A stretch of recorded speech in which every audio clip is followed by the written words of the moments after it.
Morning, and thank you everybody in the room and online for joining us here today. My name is Jessica Gardner. I'm a partner in the regulatory team at Fieldfisher. We're joined today by specialists from our Brussels and Hamburg offices, and we've also got experts from Achilles Group, which is a leading global supply chain risk management firm. So lots of you will already, I'm sure, be aware of the transformative shift we're seeing across Europe as ESG due diligence, disclosure and reporting obligations evolve from voluntary to mandatory in nature, impacting both European and international companies doing business in Europe. What you might be less aware of is how, as a practical matter, you should go about complying with these new regulations, and what may be an effective compliance mechanism without over-complying. So these are the types of questions that we want to navigate through today in our session, and we're going to be focusing on how you can comply with the new regulatory framework in practical terms and prepare for the shift in the disclosure and reporting obligations that we're about to see across the EU. We'll share an overview of what to expect under the new EU regime. We're going to look at some of the challenges and pitfalls that businesses and clients of ours have faced based on legislation already in force in Germany, and what you need to do in order to comply and what effective compliance looks like, and without necessarily over-complying. We want the session to be as interactive as possible, so please ask questions as we go along, and for our online participants, there should be a chat function that we will be monitoring for you to ask any questions, and we can address them towards the end. I'll hand over to Peter to kick off with the EU regime.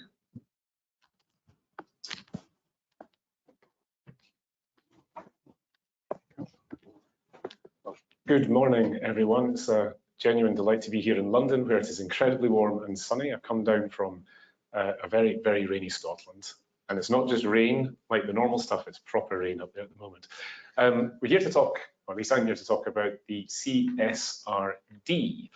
I'm going to talk about it in context first of all, because I think it is important that we understand that this is not a standalone piece of legislation. We're going to hear about other reporting measures out there later this morning. It's in a much wider context than reporting. It's in the context of the EU Green Deal. So you go back to pre-COVID, when we didn't know COVID was coming, the EU Green Deal, which is a huge document and a huge policy shift change of the European Union, forged by the European Commission, they came out with all the grand plans, all the grand designs with regard to that goal of 2050. This is a bit part of it. There's lots of other individual parts, the chemical sustainability strategy, for instance, which is something that I know a little bit more about. That, as I say, the CSRD is just one of those measures that we are having to face. But it is, I think, probably the most important one. It is the most important because it's going to have, and try to achieve anyway, the aim that you'll see in that second bullet point, which is to transform the EU into a modern, resource-efficient and competitive economy with no net emissions of greenhouse gases by 2050. How is it going to do that? It's going to make some companies, actually a lot of companies, report on their sustainability actions and initiatives, programs, strategies. What does sustainability mean? It is the E, S, and the G. So all those three, the environment, social, and governance aspects of their business. What the CSRD does technically, from a sort of legal point of view, is it amends the NFRD, which is something which is in place for a few years now, and it brings in the sustainability reporting obligations. I'm going to deal with something which is from our legal perspective and what we're dealing with on a day-to-day basis. When a company comes to us and says, well, what is this all about? You might want to know if you're caught by it, first of all. You don't actually need to know about it if you're not caught by it. So the scope of the amendments to the NFRD, imposing those obligations on sustainability reporting, is this. Effectively, if you are a large company or a group and you exceed 2 of those 3 criteria, I'll let you read them, then you will be caught. If you are a listed company or a regulated market company, then you will be caught again with those criteria in place.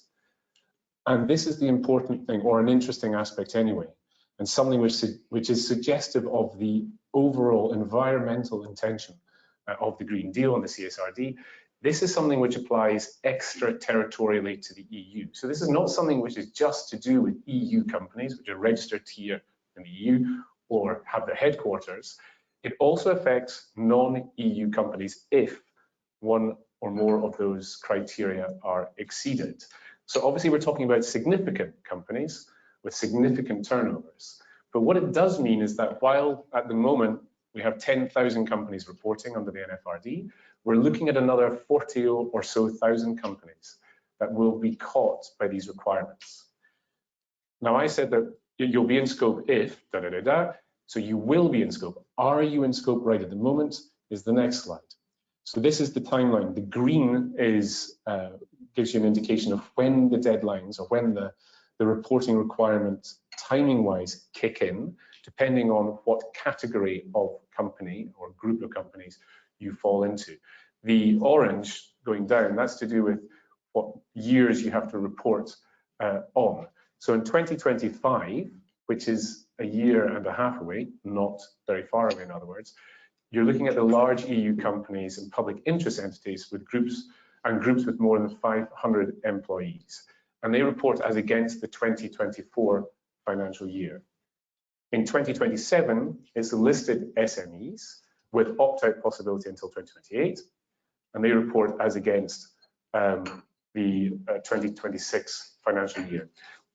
And then the one for the non-EU headquartered companies or the parents abroad, the requirement kicks in 2029, and it's with regard to the 2 previous financial years. So while there is a delay in terms of 1, getting prepared, and 2, having to obligatorily report, these deadlines are coming up pretty soon. In the grand scheme of things, 4 or 5 years is actually around the corner. And why? Because of the work that we all will have to go through.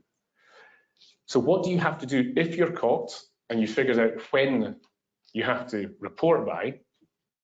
What do you have to do? This is in a nutshell, and it's our summary, but there are plenty of other summaries out there. What you have to do is figure out your company's impacts on the sustainability matters, on environment, social, and governance. So that's your outward impact. What impact do you have? But then you also have to figure out how the sustainability matters affect you financially, the development, performance, and position of the company. That's the inward impact. And I'll go into that just very briefly in the next slide. It's the double materiality assessment. You have to report on your company's business model from the sustainability perspective. You have to report on your policy. You have to report on your strategy. You have to explain how resilient you are. You have to show what risks you've taken into account, what opportunities you have taken into account. You have to show the concrete steps you're taking, policy and strategy-wise, in order to transition to that carbon neutral economy. You have to provide sustainability information, both qualitatively, quantitatively, retrospectively, forward-looking, in the short, medium, and long term as applicable. And you have to, and this is something where I think a lot of the work will come in to play. You have to report upstream and downstream of you in your value chain, which we'll hear about later on.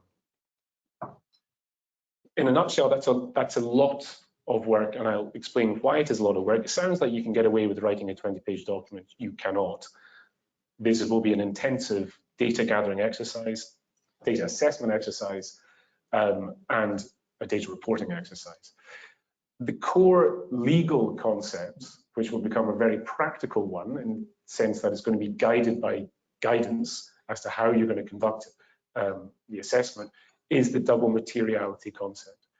So if you have an impact which is on the company's operations, including its upstream and downstream value chain, so if you impact society or the environment in a serious way, you have to report on it, and you have to report on how you are going to mitigate that and what you're going to do about it, etc., and how you've gone about it.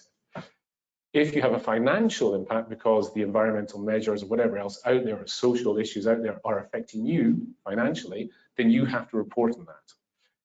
You have to go through that double materiality assessment. There's a whole lot of guidance out there, and it will become more and more, as practice goes on, more clear how to do it.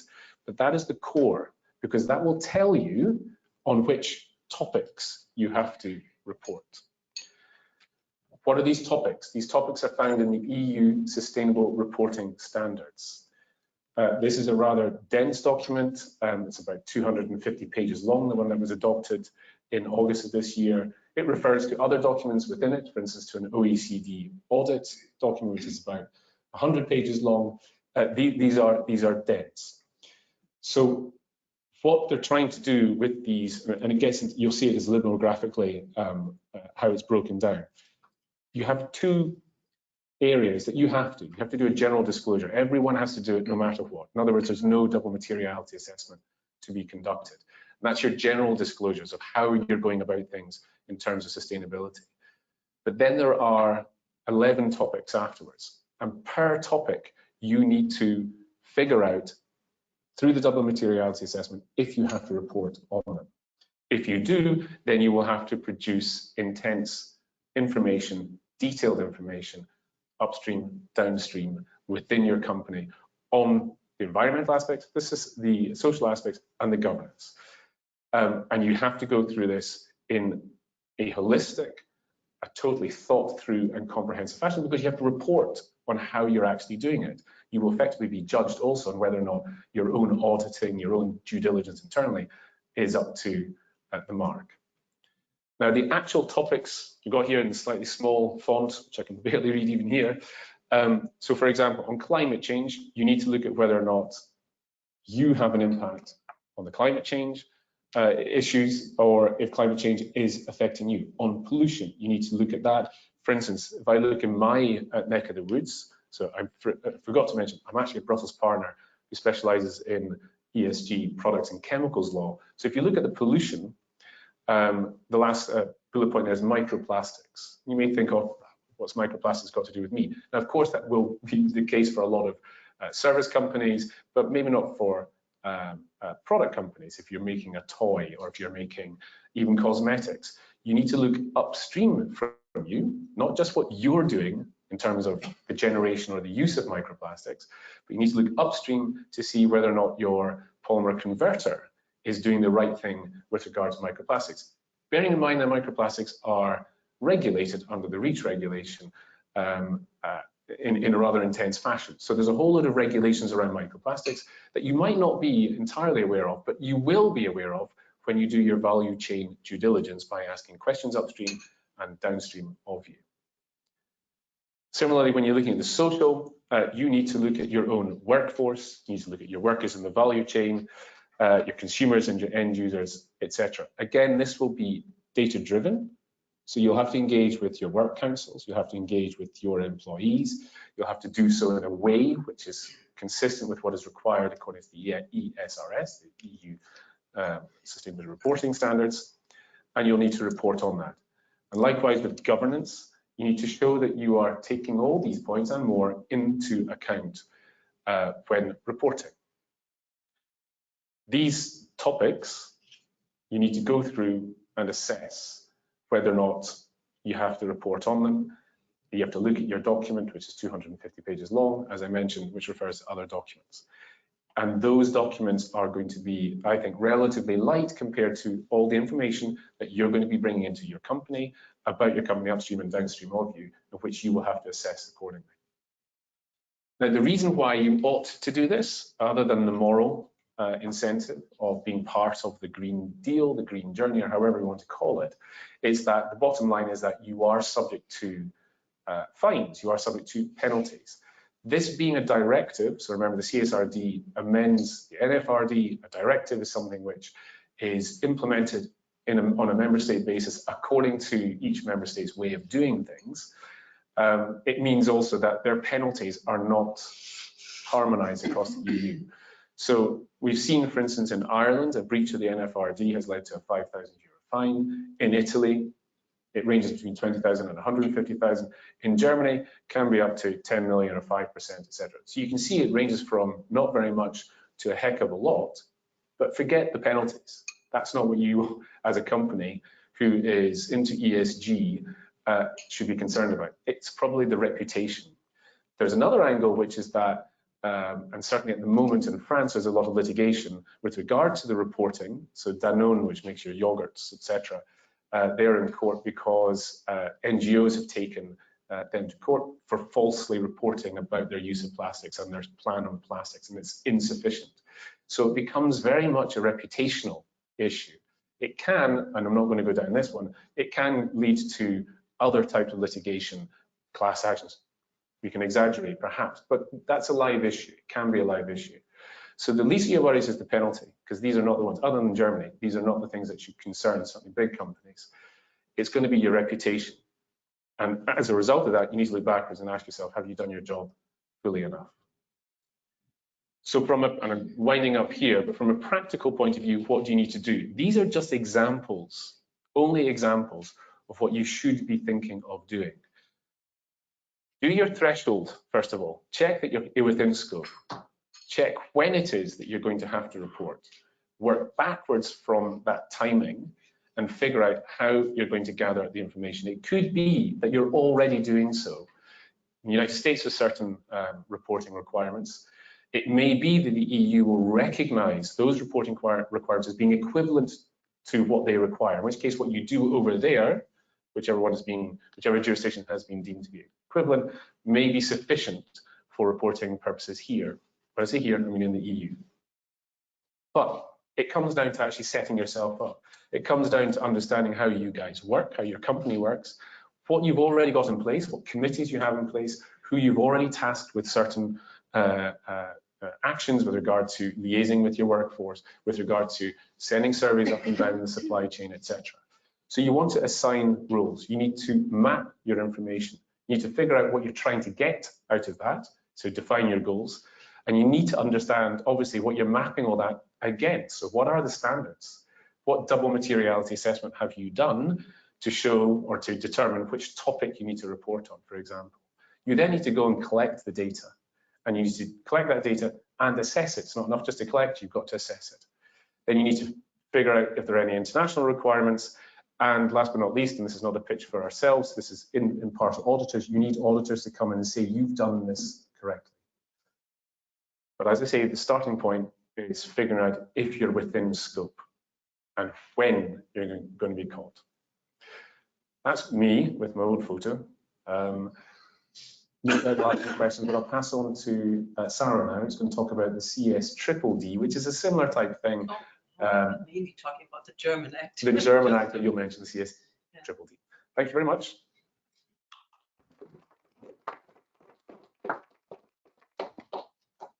Know if there are any questions, because I think otherwise we forget them. Yeah. I was wondering, is there guidance on how thorough the checks should be in the value chain for incorrect sourcing? Yeah, the guidance, so it's not guidance, it's a delegated act. So I think I mentioned guidance, it's not so much that. There's a delegated act, which is the ESRD, which is this 250 pages. So it tells you up front, in quite a long intro, what is required of you. They do refer to, as I mentioned, the OECD guidance on due diligence and how to conduct due diligence. So there will be standards that you're expected to operate against. My impression is that, given this is new law, very new law, no one's implemented it, no one's followed it before. But my impression, and it's also actually written into the law, there's going to be a lot of leeway at first. So for as long as you tick, I think, certain boxes, in particular by reference to the international standards, you should be okay. But then again, it will come down to a lot of judgment. Sometimes, for instance, your board can take the decision not to reveal certain information in the report because the board considers it to be commercially sensitive. Well, what does that mean? How is that going to be interpreted? Is that case law we're going to have to go to for that? We'll see how it shakes out. But if you want to, I'll give you the reference to the ESRD or ESRS, sorry, delegated act. It's 250 pages of fun reading. Any other questions? Yeah. Yeah. You made a passing comment about looking at the date, but you have to sort of basically look back 2 years in terms of your reporting. So does that effectively mean if the date is like 2029, we actually need to be reporting from 2027 or? It's in 2029 that you report, but looking at the 2 previous financial years. Right. So you need to look at the 2 previous financial years to see if you're caught. So you need to see if in the 2 previous financial years you don't have, you're an EU, this is an EU, non-EU company. If you don't have 150 million turnover or the other criteria in one of those 2 years, you don't have to report. So, it's eligibility rather than reporting. It's not reporting on. It's about the threshold. Are you over the threshold? If you're over the threshold, you have to report. Yeah, thank you. Yes. Okay, so I will start now. Welcome from my side too. My name is Sarah van der Zade, and Anke and I, that's Anke, will also talk a bit about the German Act. We are from Fieldfisher's Hamburg office, and we will talk a little bit, give you a very brief overview on the German Supply Chain Act, because in Germany we already have such a law in place, and it is one of the few European countries which already has something which will come in the near future and also apply to all of Europe, because there's also, as Peter mentioned, the Corporate Sustainability Due Diligence Directive, which is still in the legislative process. So right now in Germany, we have, since January this year, we have the German Supply Chain Act, Lieferketten-Sorgfaltspflichtengesetz is the full German name, in place, even complicated in German. And it has entered into force after lengthy discussions, because there was originally a so-called National Action Plan of the German government, which requested companies to voluntarily comply with certain due diligence sustainability requirements, which were based on the UN guiding principles for business and human rights. And since this really failed, because there was no voluntary self-commitment, we have this act now since 1st of January. And you may probably think, why does it have any effects on other countries? Because it actually applies, in scope companies are only German companies, which have a headquarter or corporate seat, administrative seat in Germany, and employees in Germany, but it may also affect, as we've seen with lots of clients, other companies from other countries too, because if you have customers who are large German companies, they may ask you to fulfill certain contractual requirements or sign codes of conduct which refer to the German Supply Chain Act, and which have lots of obligations, audit rights, and things like that. So you may come across the German Supply Chain Act even if you're not located in Germany. And the Act so far applies to entities at the moment with which have 3,000 employees. And this threshold will drop down to 1,000 employees as of 1st of January 2024. And it applies to all products and services, but actually it has only effect, the due diligence obligations only refer to the upstream supply chain. This is different from the EU directive, which is on its way, because this will, as I will show later, will also refer to the entire value chain. So right now, is there anything else I missed? It applies to all types of legal entities. That's also important to know, even to public companies. And yeah, the protected legal positions, that's on the next slide. Right now, the German Supply Chain Act mainly refers to human rights, and not, or only to a limited extent, to environmental rights. And especially the combating of climate change is still not yet in the focus of the German Act. And this will also change when the EU directive is comes into force. And the protected legal positions are all covered by international conventions, which are now part of the German Act. And there are three main groups. The protection of employees is a focus of the German Supply Chain Act, protection of natural resources when this endangers people, and also protection from security forces, which is mainly about prevention of violence. And then with regard to environmental rights, this is mainly about three conventions, international conventions, the use of mercury added products and the persistent organic pollutants, that's the Stockholm Convention, as well as the import and export of hazardous waste. So right now, it's the main focus is really human rights and these legal positions which are formulated as prohibitions in the German Act are protected by a risk management system and due diligence obligations. So this is the core piece of our German Supply Chain Act. And companies which are in-scope companies, so now only German companies, need to implement a risk management system which complies with all these requirements shown here. They must first carry out a risk analysis and see where they source their products and if they get their products from any high-risk countries, for example, or yeah, well, there must be a risk analysis, and depending on the outcome of this risk analysis, the company must implement a policy strategy, a policy statement stating how they want to address the risks that have been identified, and they're also stating the expectations they have towards their own employees as well as suppliers. And then a person must be designated who's in charge of monitoring the risk management system and carrying out the risk analysis and reporting to the management.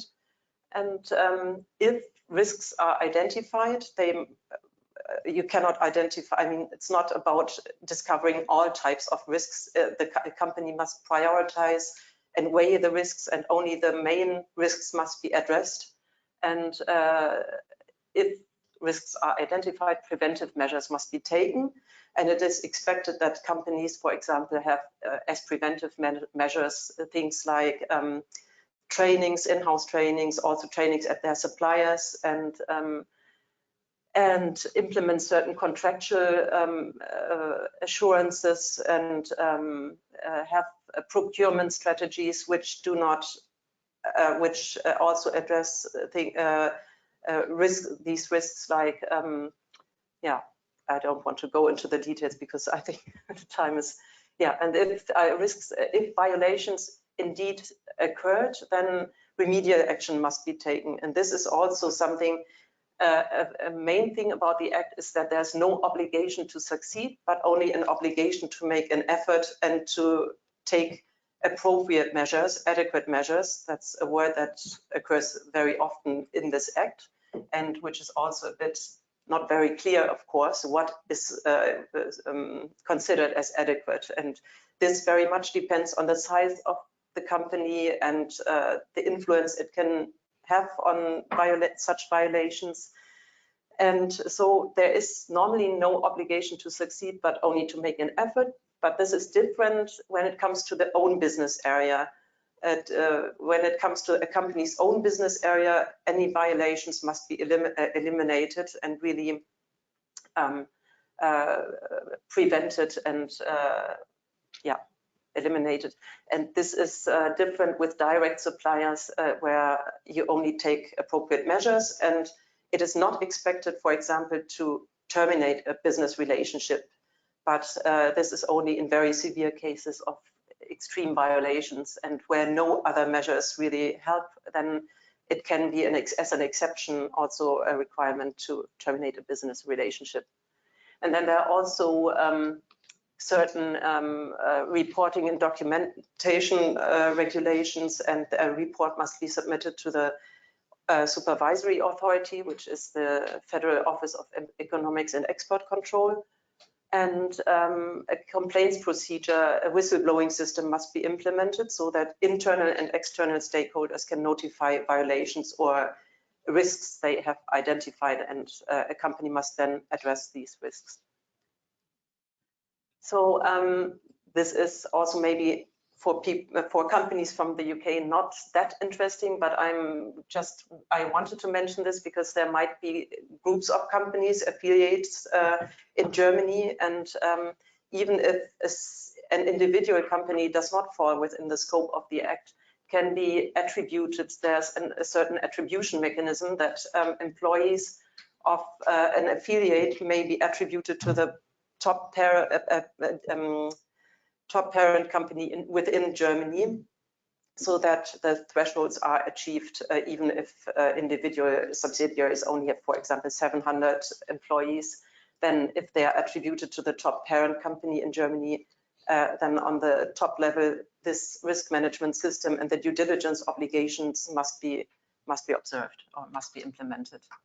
And there's a lot of debating about whether if the top parent company is located outside of Germany, whether in such cases the highest ranking German subsidiary is decisive, or whether this does not apply to interim holding companies. So that's a discussion right now. And now this is what Peter mentioned, the Corporate Sustainability Due Diligence Directive, which is on its way right now.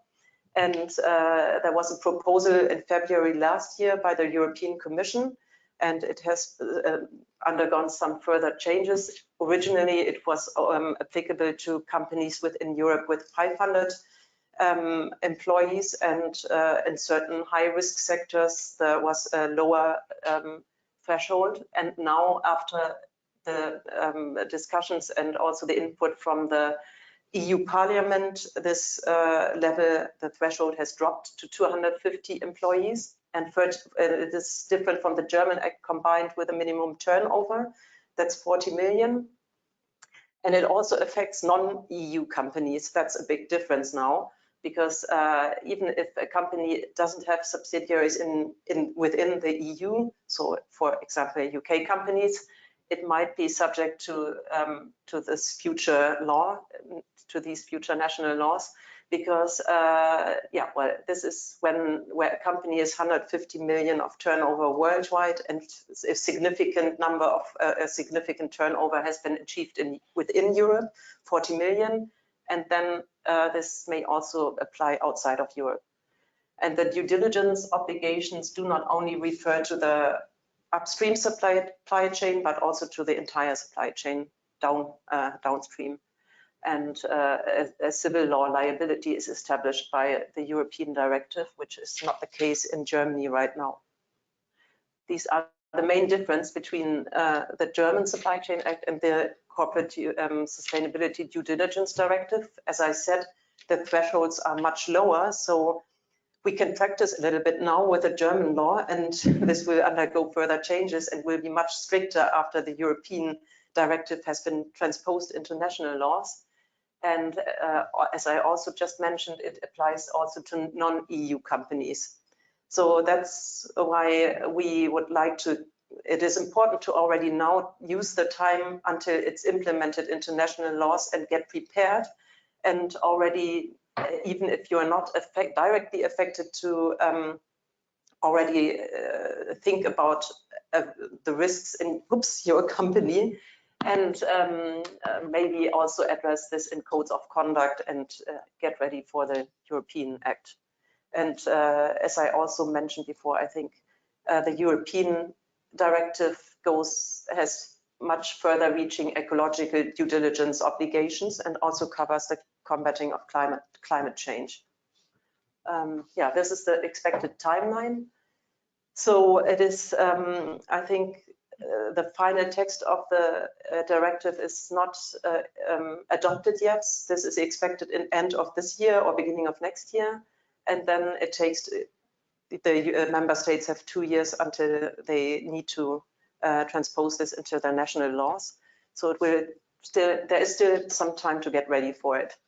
And now I pass over, I think, to Anke, who will talk a bit about cooperation in the supply chain. Or no, we do questions afterwards. Yeah.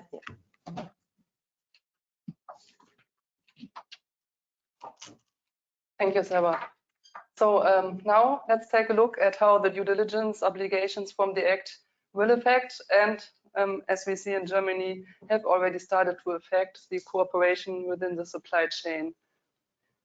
As a UK company that is not itself an adversary of the Act, you may have already been confronted with requests from your German customers targeting at compliance with the Act.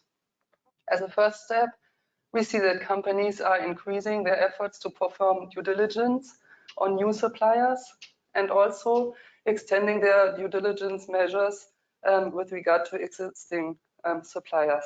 For example, many companies require their suppliers to provide self-assessment questionnaires which touch on the requirements of the Act.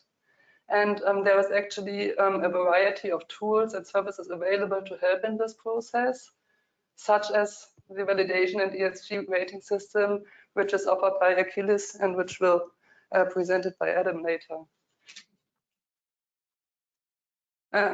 It is important to notice, though, that the use of such tools does not fully replace further measures. The company must always conduct in-depth risk analysis, but we expect that such questionnaires are really helpful to get a picture of the supply chain and the risks, and that this will be pretty standard in business relationships, both with German customers who are adversaries of the Act, but also other companies who want to enhance their ESG footprint. And this even more in light of the coming EU directive, which will target a lot more companies. And at some point, such topics will be important to anyone within the supply chain.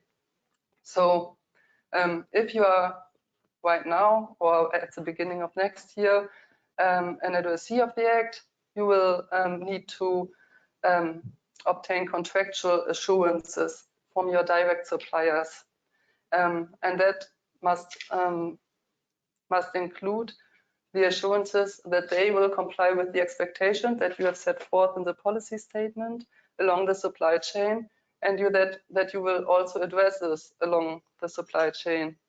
So the scope of such assurances very much depends on the results of the risk analysis. The BAFA, which is the competent authority for the implementation of the Act in Germany, has stressed that blanket and overly far-reaching contractual obligations must in any way avoided. And if you are confronted with such obligations from your German customers, it may therefore absolutely make sense to have them checked and to challenge such clauses if they go beyond the scope of what is actually required by the Act.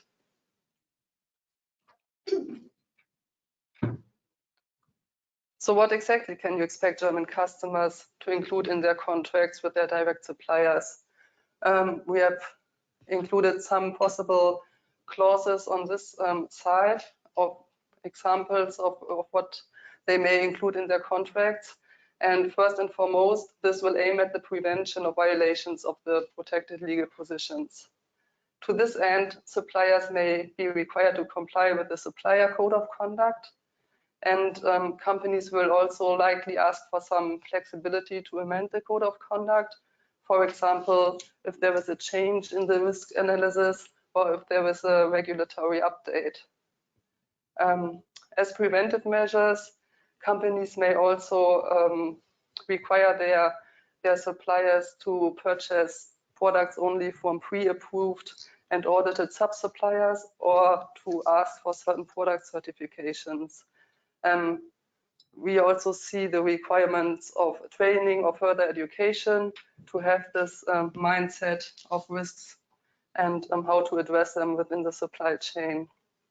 Possibilities are also on-site inspections or audits to provide for appropriate control mechanisms. Furthermore, as Sarah has already mentioned, companies may ask for appropriate remedies, which may take effect if there is a violation of the protected legal positions. In particular, this may cover a joint plan between the customer and supplier to end or minimize the breach. And if necessary, the customer may also join forces with other companies within the scope of industry initiatives or similar groups to increase the influence on the supplier. It may even be appropriate to temporarily suspend the business relationship and to provide for some mechanism to terminate the contract or the business relationship if there is no other means available. This is really the last resort, And also it is difficult because the Act establishes these requirements, but on the other hand, it's difficult to incorporate that into the contracts in a legally binding way, because Germany has very strict requirements on standard contracts and looks at whether the clauses are appropriate or not, which is something which needs to be balanced and will be seen in the future how the authority and the courts will look at this. Finally, contracts may establish an obligation to pass on the duties to the indirect suppliers. So as a customer, you may also be required to pass on certain duties with regard to human rights and environmental topics to your suppliers. But also this has to be seen how to legally or to incorporate that in a legally binding way. This is why, as Sarah has also mentioned, it makes absolutely sense to always check the clauses that you are required to include into the contracts, and also to challenge them if you think that this is too far-reaching, or if your company is not able to comply with these requirements, because the German customers may not ask for something which is inappropriate and which the supplier is not able to fulfill, for example, depending on the size, or also the financial background of the supplier. And what is very important is that as all the measures, these contractual assurances must be appropriate. The German authority has indicated in the guidance that they will not expect like an approach with this, like, which puts on standards which are equally effective on all the suppliers, but you really need to look at the individual relationships and the risks regarding this relationship. Now, just a brief note on the possible consequences of the violations of the Act. As Peter has already pointed out, of course, the reputational risks is a very important one, but also the law draws up kind of tough sanctions. So German customers will really take this Act seriously. Namely, there may be an exclusion from the award of public contracts of up to 3 years. There may be penalties of up to 50,000 euros in case of violations of administrative orders, and also fines of up to 8 million euros, or 2% of the average annual turnover. So it's actually 2%, and then it's capped at 8 million. As far as civil liability is concerned, different from the proposed directive, the Act itself does not establish grounds for civil claims itself. But of course, the general standards for civil liability will apply, which may, for example, include recourses against your contractual partner if they don't comply with the assurances they have given in the contracts. And it may also be a possibility that NGOs may sue on behalf of the affected person, but it is always also difficult to establish which jurisdiction will then be applicable and which court will be competent. So there is a lot which will be seen and which will be interesting in the future on the actual implementation of the Act. Especially since there are so many undefined terms and the Act uses the word adequate in many instances, and no one knows what is considered as adequate. Yeah, and in the first step, companies, the advice is like to comply with everything, and it's better to do a little bit more than less. But now, after the most recent guidance of the competent authority, this has really been challenged, and they have really stressed that you must look at the individual situation and cannot do anything inappropriate. So it will be a balance act, and as they say themselves, a learning process for all the parties involved. So here on the last slide, we have compiled some resources about the German Act in English language. So if you want to look up anything in more detail, for in particular, the guidance on collaboration in the supply chain. This is what we have just mentioned about this approach and the appropriateness. This is very helpful to have a first indication. Okay, thank you. I'm now very pleased to hand over to Adam. If you have any questions. Unless you have any questions, of course. Yeah, sorry, just a couple. So there's limits on you as a company and what size you have to be able to report. Are there limits on the size of your suppliers that you need to then assess? No.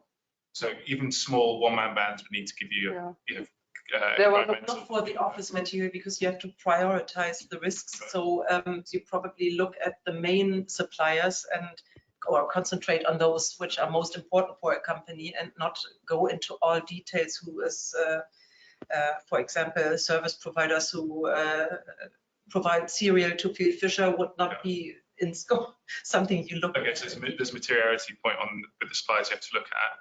And then the second point is going into then the second tier. So your suppliers, is there guidance again on which of those suppliers you need to look at?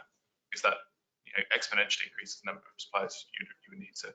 First step is the direct supplier always, but only if you have substantial knowledge of any violations of human rights or environmental rights of indirect suppliers, then you also have to, of course, you cannot directly, since there is no direct contractual relationship, it will be harder, but you have to do everything that's which is possible to end or minimize a violation, and also ask, for example, your own direct supplier to take steps, and also, as Anke mentioned, I think you may be required to join forces with other associations and what's it called?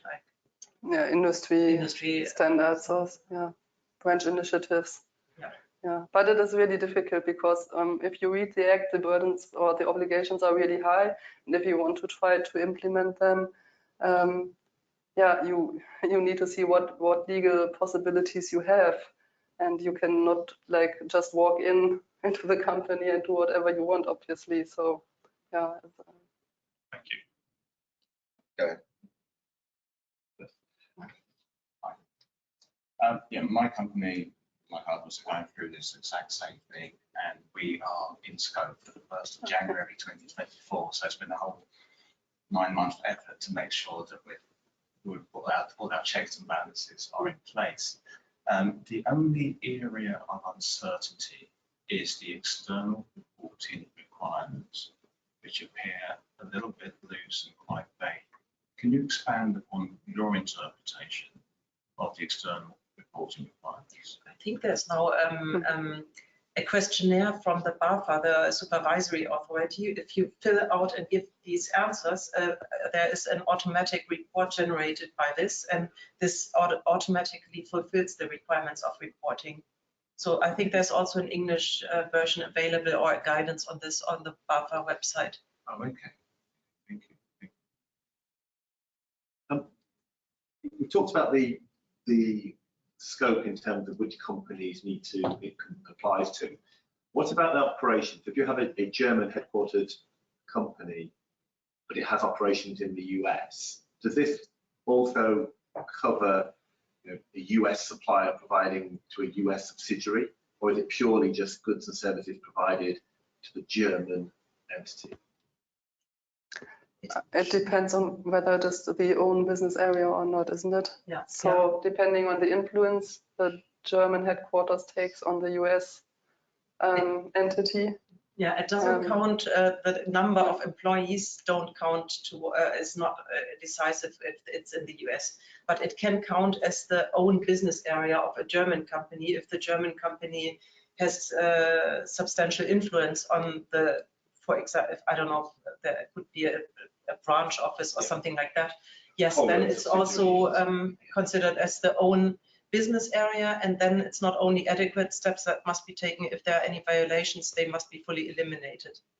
So there's that situation where you could have your US subsidiary talking to a US supplier, asking them to comply with the German supply chain. That could happen. Yeah, it could happen, but I think this is only where it's really clear that the German headquarters are have a substantial influence, and they don't make their own decisions, and if it's then considered as a consequence, yeah. Mm-hmm. Right, so just a point of clarification on the previous slide. Apologies if I missed something, but when does a penalty become a fine?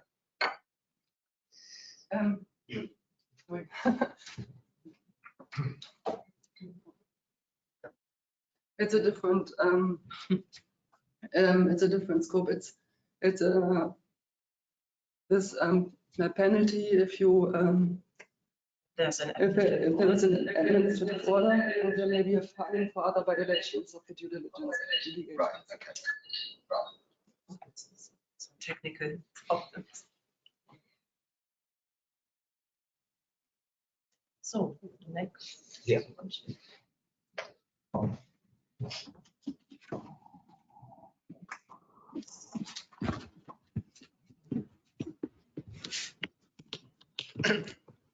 Hi, everybody.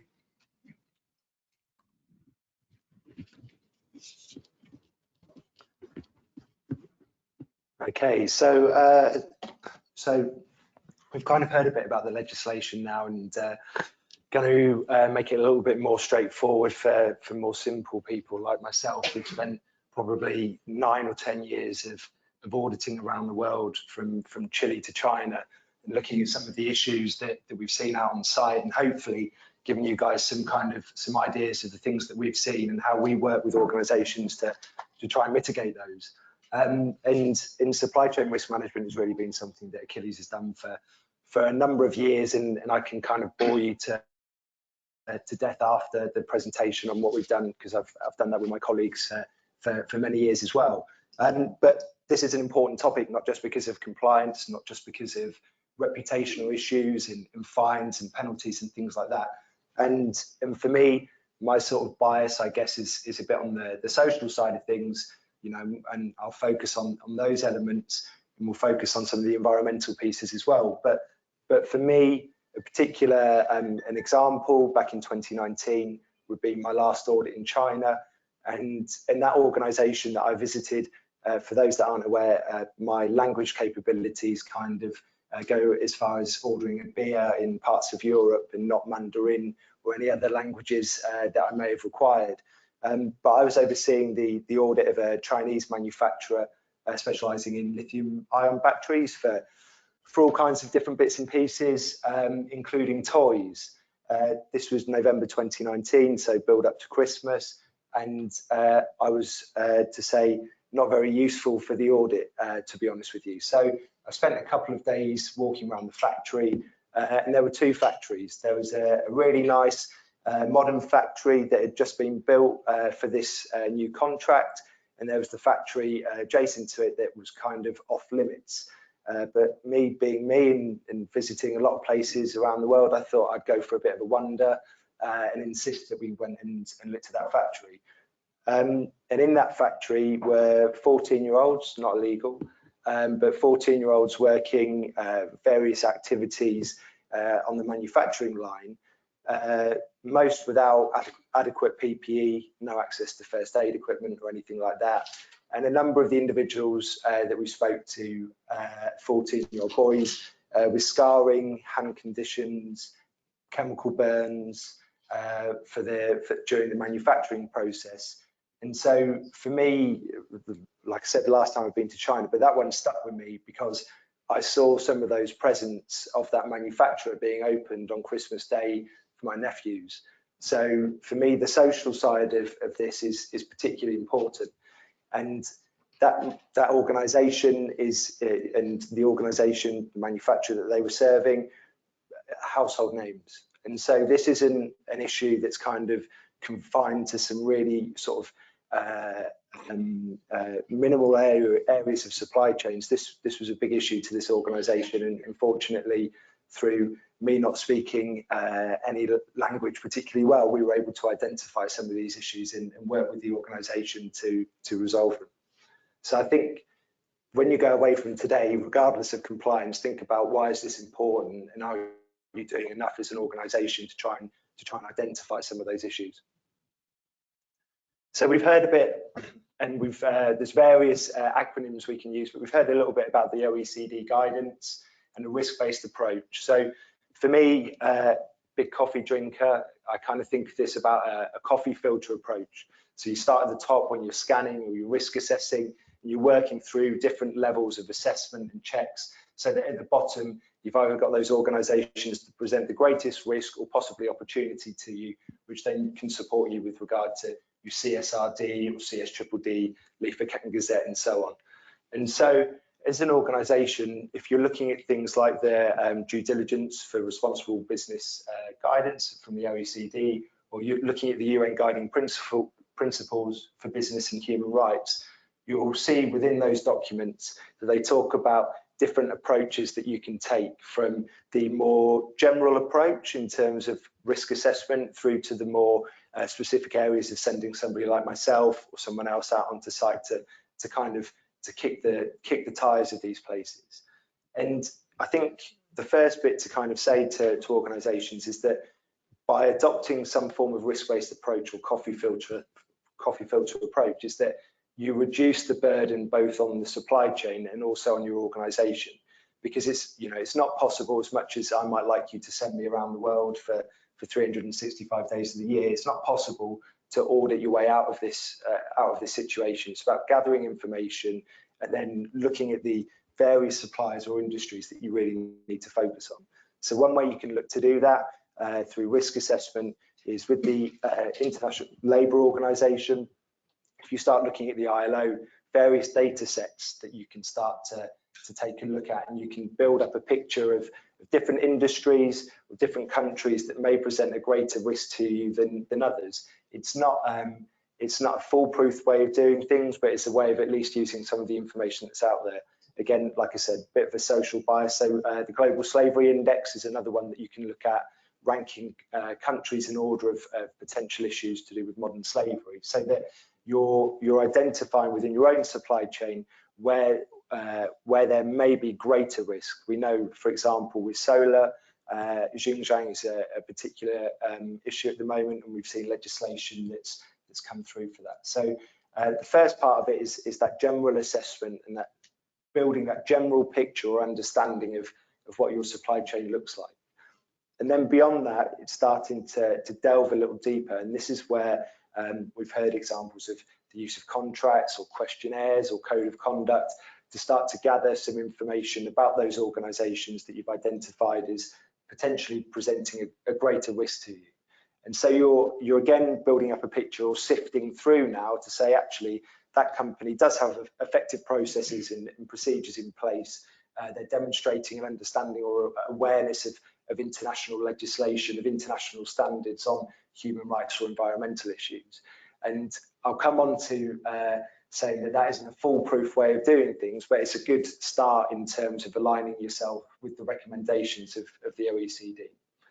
And then beyond there, it's then going and checking those places potentially and really having a look at what's under the bonnet, what those organisations are doing, and engaging with them, because actually through stakeholder engagement and two-way relationships, things do become more transparent. And I know that from working with another number of customers myself, in terms of how clients have engaged with each other to build a better picture of not only their own first tier, but then tiers 2 and tiers 3 moving down. But it always changes, and again, this is something to bear in mind, is that through peaks and troughs in terms of manufacturing cycles or demand, COVID being a really good example, your supply chain will fluctuate.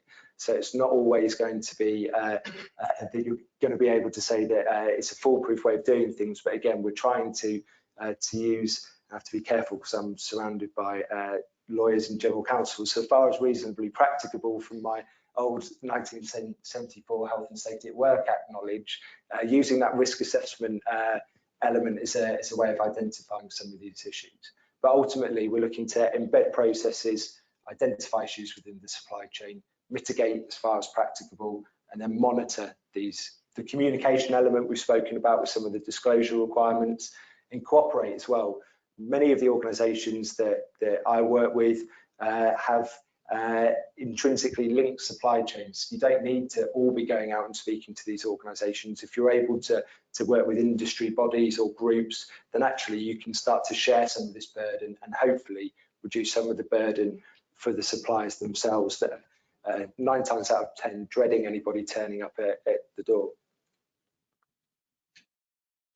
So in terms of some lessons, I said that, you know, it's great giving some examples or talking about a risk-based approach to these things, or coffee filter, but what does that mean in reality, and what are some of the challenges that organisations face or that I've seen? But the key for me is close relationships with suppliers, because many of the suppliers, when you start asking these kind of questions, particularly in more challenging regions, will close up and they will not submit that information to you, and they will make it very difficult to provide that. And sometimes that is because they are doing things wrong and they know that they're doing things wrong, and other times it's actually because they are worried, particularly around the contracts that they have in place, whether or not they're going to be paid, whether or not they're still going to be in business.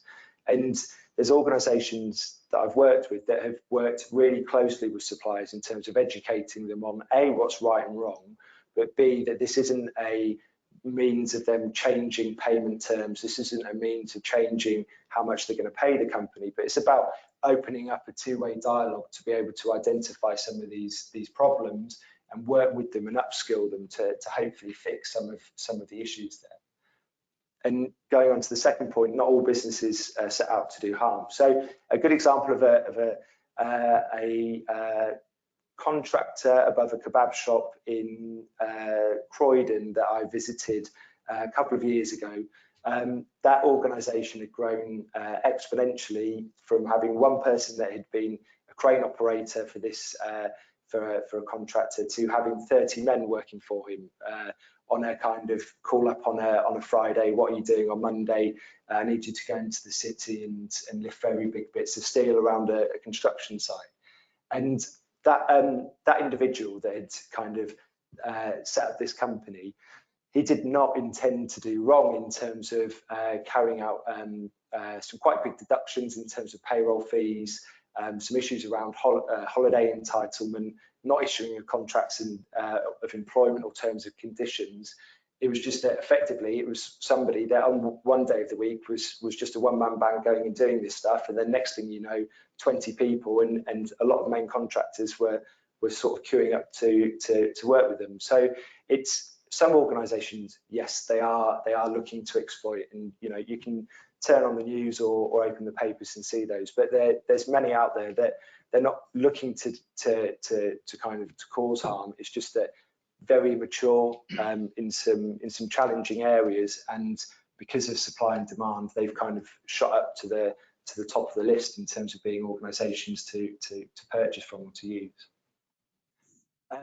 The code of conduct. So the code of conduct is a bit of a bugbear of mine, and it is because often when I speak to organisations, they say, well, they've signed the code of conduct. Oh, that's great. The issue is that I've spoken to the people and they don't know anything about the code of conduct because they don't even have terms and conditions of employment. So the code of conduct is as much use as the paper it's written on in some respects, because organisations that are looking to kind of manipulate the system, they will write and they will sign anything as long as they're being paid and they think that they can get away with it.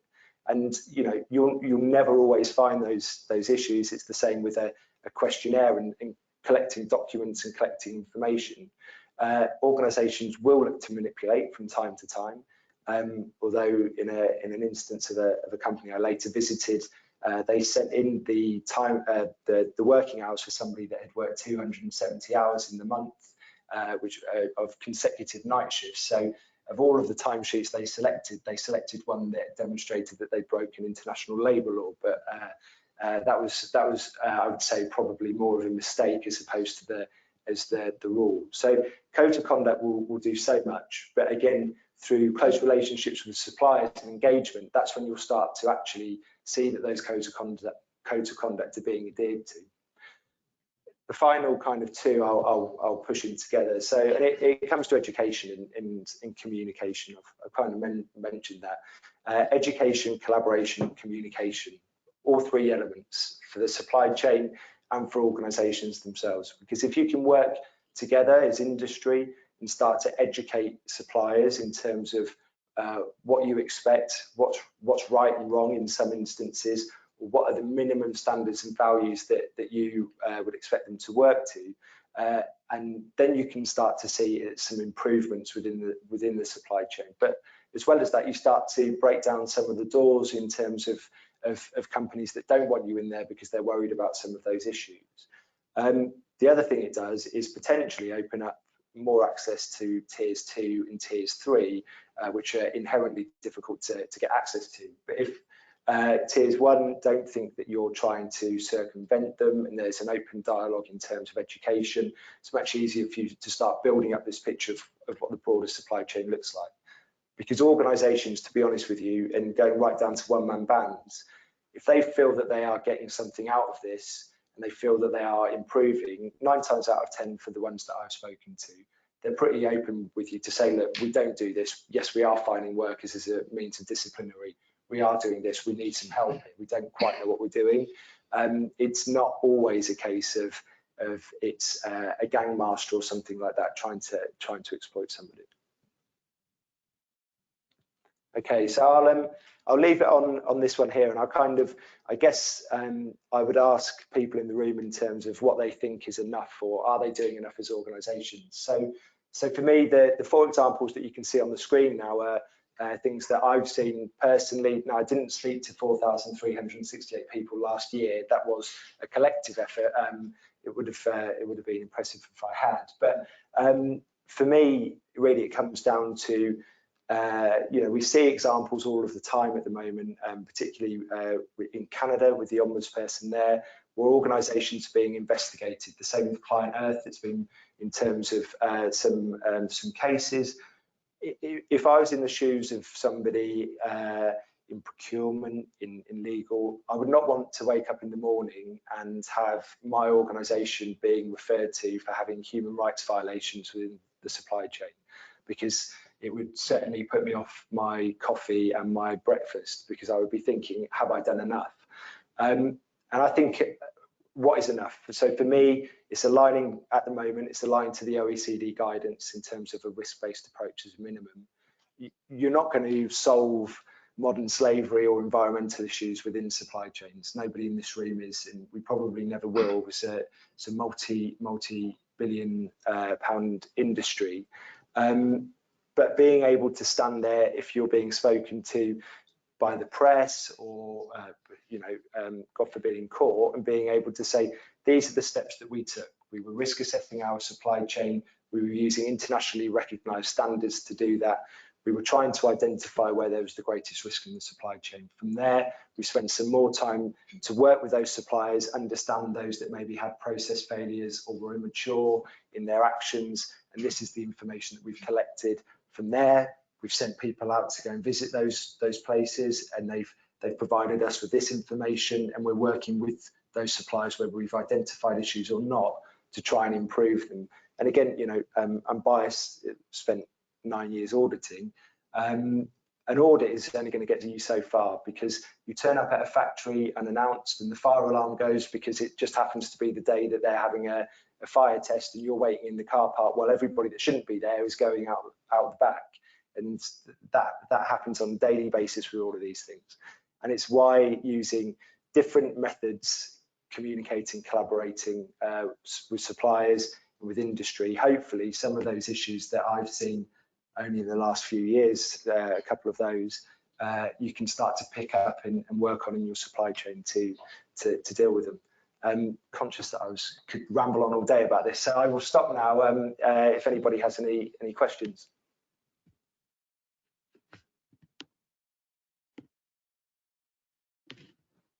Adam, an observation from me on your last slide, which I really liked. I find that when talking with our clients and my internal stakeholders, when people talk about ESG, they tend to stop at the E these days.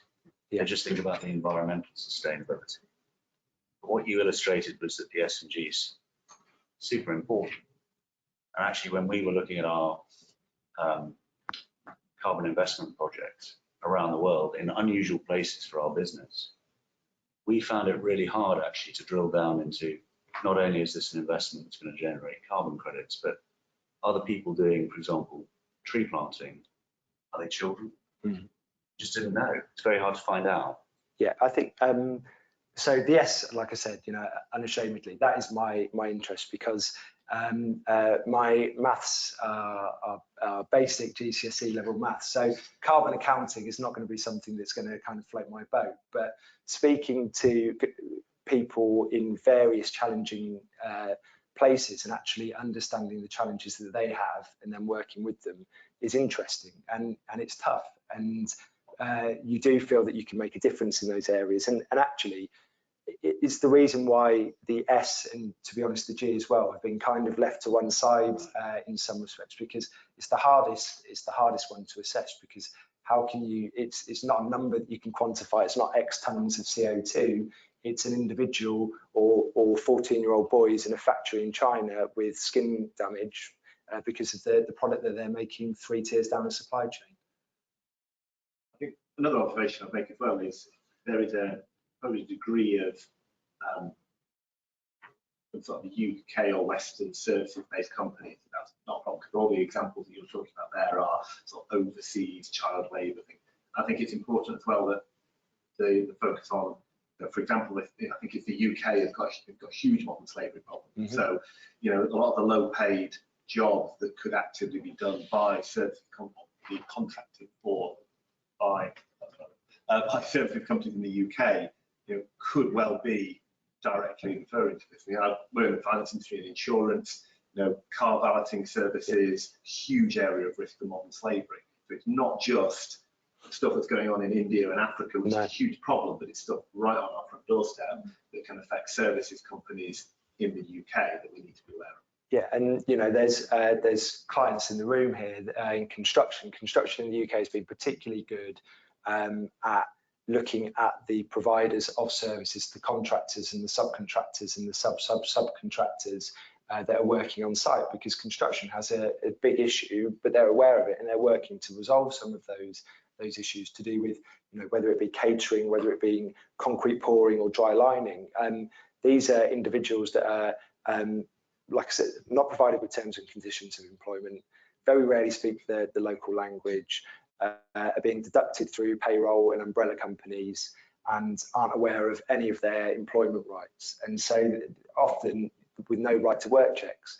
So you have to start asking yourself, like, if I was going to exploit, that's the person you're going to exploit. The national referral mechanism has seen an increase in modern slavery referrals in the UK. Unseen continues to see more and more cases coming through the helpline. So it's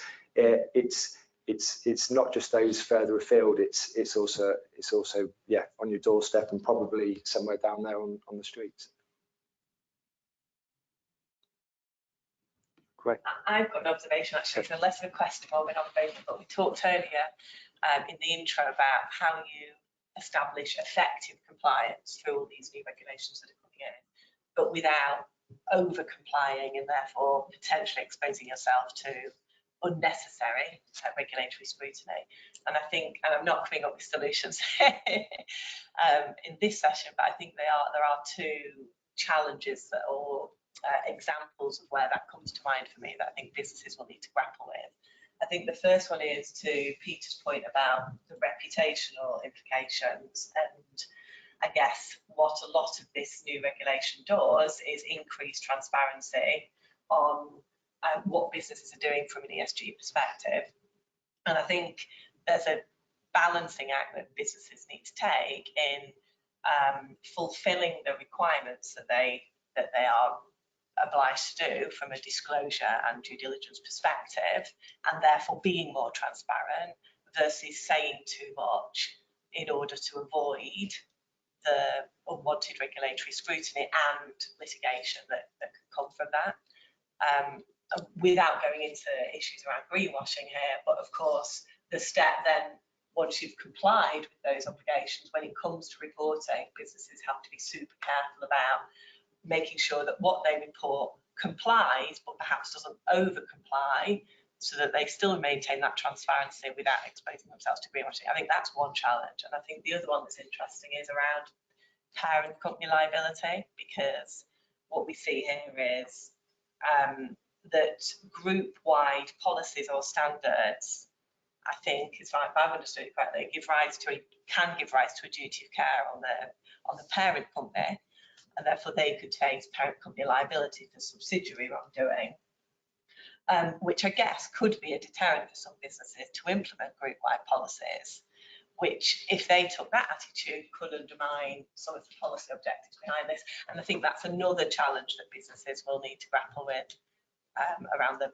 parent company liability. They were just observations, again, disclaimer that I've not come up with solutions, but they're the types of questions that clients have been coming to us about. Actually, I've a question, maybe this is Peter, maybe you'll be able to help with this as well, which is on these new requirements from a European perspective. And I speak just the company I work for is actually purely UK based. But is there I was about to say risk, but I don't think that's the right word. Do you see it as UK companies will see this as the best practice reporting requirements, and therefore will want to comply with them anyway, even if they're not actually in scope for having to do so through the law? Yeah, I imagine yes, because it tends to be that in this space there's one leader in the world, and it happens to be Brussels and the EU. The question for me though is, and I don't know from the UK point of view, and again, I'm Scottish, I'm a Belgian lawyer who's an EU lawyer, and therefore I'm quite happy to plead ignorance of anything to do with English, Wales, Scots law. And I don't know what the current landscape is here. I don't know what the appetite is here under this government. Who knows what the next government is, if they're going to replicate. Obviously this is not retained law, so it's not EU retained law which has been grandfathered on. It's still a political choice. So it will come down to individual decisions of companies as to what they want to do. Do they want to go for that gold standard or not? And I don't know. I wanted to, if I may, pick up on a point, Jesse, you made about the greenwashing. So last week, or 2 weeks ago, we held an event with the European Commission in Brussels to talk about the Green Claims Directive and the proposal there. So this is all to do about your explicit environmental claims of what you can and cannot claim. And she confirmed, the person we had from the Commission, who actually drafted law, she confirmed that what you report is caught by that. So after all going through your assessment and what you report out there, if you make an explicit environmental claim in it, you have to be careful, because the directive may come in and tell you you can't. Not least because you have to, that whole thing is interesting because you have to go through a verification process before you make the claim and go to market with that claim. So she mentioned that. It was very much an off-the-record conversation, off the record of that conversation, but it slightly surprised me to hear it.